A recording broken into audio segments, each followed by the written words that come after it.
Hi, my beautiful brothers and sisters. This is Mary Hernandez with part 3 video. A video cut me off, so I had to let it rest a little bit so I could use it. But with that being said, it had left me off. We're in Job 34. And I'm going to start off in Bible verse 27. Because they turned from following him and they had no regard to this is from any of his ways. This is when you lose the light. This is when he's gone in there more than three times, and we keep going back. It's just like Loeb and his wife. She went back and turned to a pillar of salt. She went back to the same thing, and it's like he said, "Don't do it. This is it, because I'm going to turn that city is done." And he went back. He said they caused the cry of the poor to come before him, so they heard the cry of the needy. It says, but if he remains silent, who can condemn him? If he hides his face, who can see him? And yet the individuals are nation alike to keep the godless from ruling. Like how God is coming to tell you. He's asking you, and even asking you politely, saying, hey, sending my daughter, sending my son, here's the 10 commandments. Y'all, I know you don't want it. Why do you think the kings did that? He said there's so many reasons why they did. But opposed to the did, it's because they made themselves God. They made themselves say, like, we're not going to do that. We're not doing it his way. He said, oh, yeah? He said, who do you think? You think you're going to tell the ruler of the whole universe, the creator of the ends of the earth, that it's your way, that you have a choice? That you have a choice? No, he gives you one. It's your wisdom. It's you use them. What is right and what is wrong? Is it your way or God's way? At the end of the day, who's going to triumph? You? If anything that I learned on this journey, and I'm going to be real honest with you and frank with you, and I think I had to be told 3 times through a pastor about self-pity. Yes, we had things that happened that was very wrong. We can't deny that. But he did say, pick up the cross and walk. He did say what was going to happen. But we have to stay strong, No self-pity, shake it off and stay strong. Keep going, keep running that race. It's like that one that says, though you slay me, I will trust you. So you're going to keep getting off and keep going, getting up, keep going. When I say you're going to feel times you're sad, mad, angry, whatever, rebuke those thoughts and keep going. Excuse me.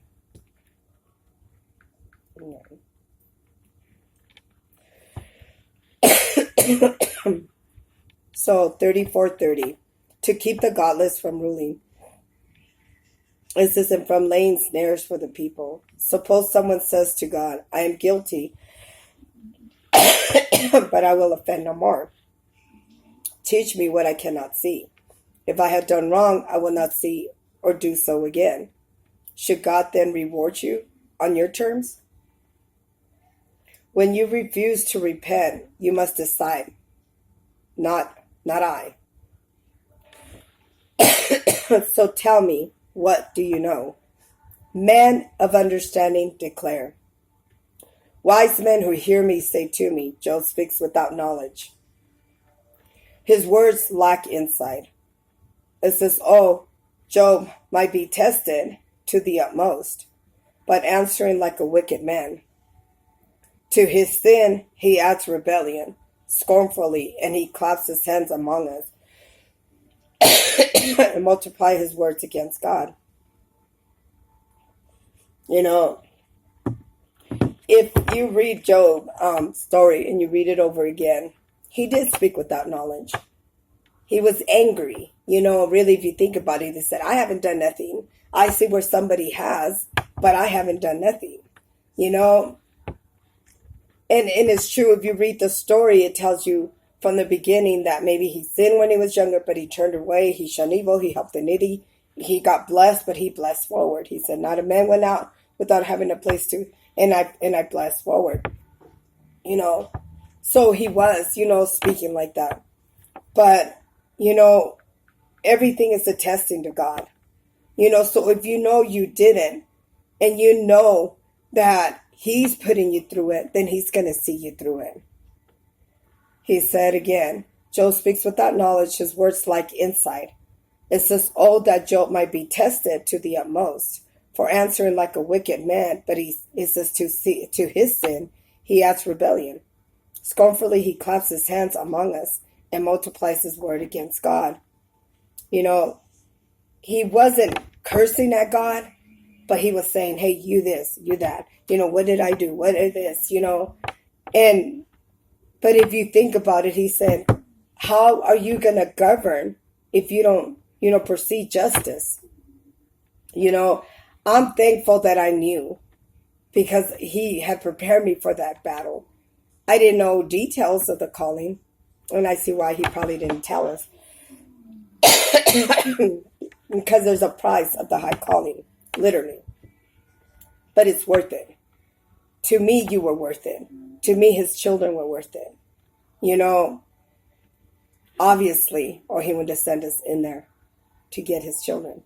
He went in there and he breathed life into Adam, ended up falling back. He sent in there talking to those children, the ones that he breathed life to, those were the ones. And some of them went back to their way and still even as they're come back. And it was like also. But a lot of times we could say, oh, the devil made me do it. No, you made that choice.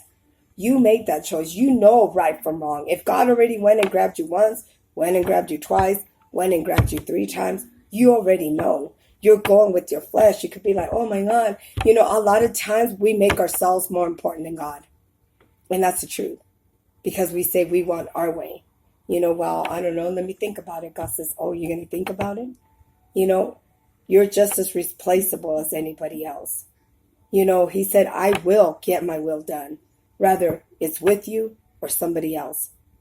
But if he has his hands on you, he's not going to let you go. But if you continue walking back to what he gets you for, by then, he honestly had told me this with my ex, he kept saying, God is powerful. God could have just went ahead and turned it around and made him come back and follow God's ways. But what if he didn't want to? And this is just an example. What if he didn't want to? What if he's fighting to go back to what he's already used to and wants to live that way that he knows is wrong? He already made that choice. So God said, no, I want somebody that puts in work. Are you going to put in work? Are you going to sit there and fight? Are you going to stand for who you are and who I am? He said, don't these children know who their father is? And you're going back to what is his enemy. And yet he still takes his time, brings you back to him, and you keep running back. What if one day that door is shut and there is no more?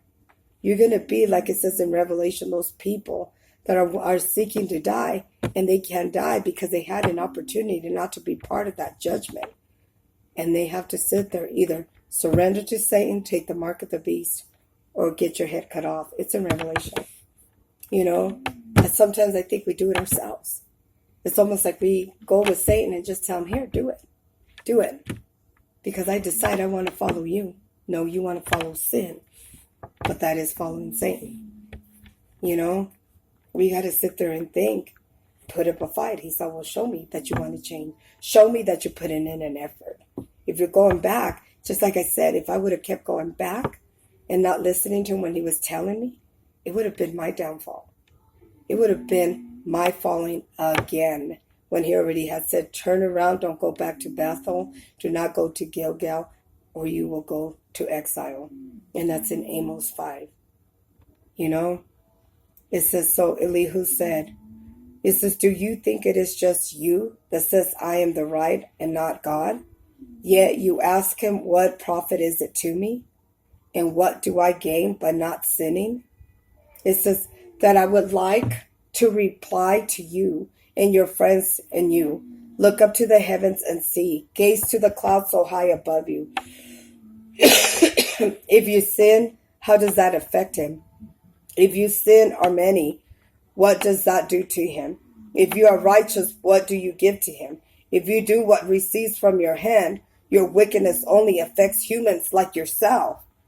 You're righteous only to other people. People cry out under a load of oppression. They plead for relief from the arms of the powerful. But no one says, where is God, my maker? Who gives songs in the night? Who teaches us more than he teaches the beast of the earth? He makes us wiser than the birds in the sky. He does not answer when people cry out. Indeed, God does not listen to the empty plea, and the Almighty pays no attention to it. How much less than he that listens? When you say, what do you not see in him? Not see him. He says that your case is before him, that you must wait for him, and further in his anger never punishes. But if he does not take at least a notice of the wickedness, so Job opened his mouth with an empty talk without knowledge, and he multiplies word. You know, this is it. You know what I'm saying? It's knowing. It's knowing wisdom, right and wrong. Make all the excuses you want. At the end of the day, your flesh is willing and your spirit, you know. You just have to sit there and fight your own self needs, your own flesh. It's you. You have to fight it. You have to put in a fight because hell is making it that easy for you to make you think it's cool. Come on, you can hang out. You'll be all right. God will forgive you. No, he's giving you warnings. One day you're going to turn around one last time like those 5 virgins out of the 10. 5 are going to stay behind because they decided for their light to go off. That's what it means. They're the lampstand and their light went off because they were in darkness. So he said, awake as though that sleepest and arise from the dead, and Christ shall give you the light. So hold on in the self-pity. Shake it off. Stay strong. Shun sin. And choose to do what is right. Use your really wisdom. You know. Your flesh is willing, but you have to put in a fight. You know. Heaven, honestly, is already telling you the way. Heaven has already went to go grab you a couple times. But you're making it easy for hell. Hell doesn't even have to put up a fight for you because you're already given in to your flesh, you know. So just know that God could have done it that easy and done it for you if he hasn't, because he's wanting you to put in a fight. But with that being said, I pray that you get wisdom and discernment and knowledge from this, and that I love you with the love of the Lord. My Father loves you. Shalom, shalom.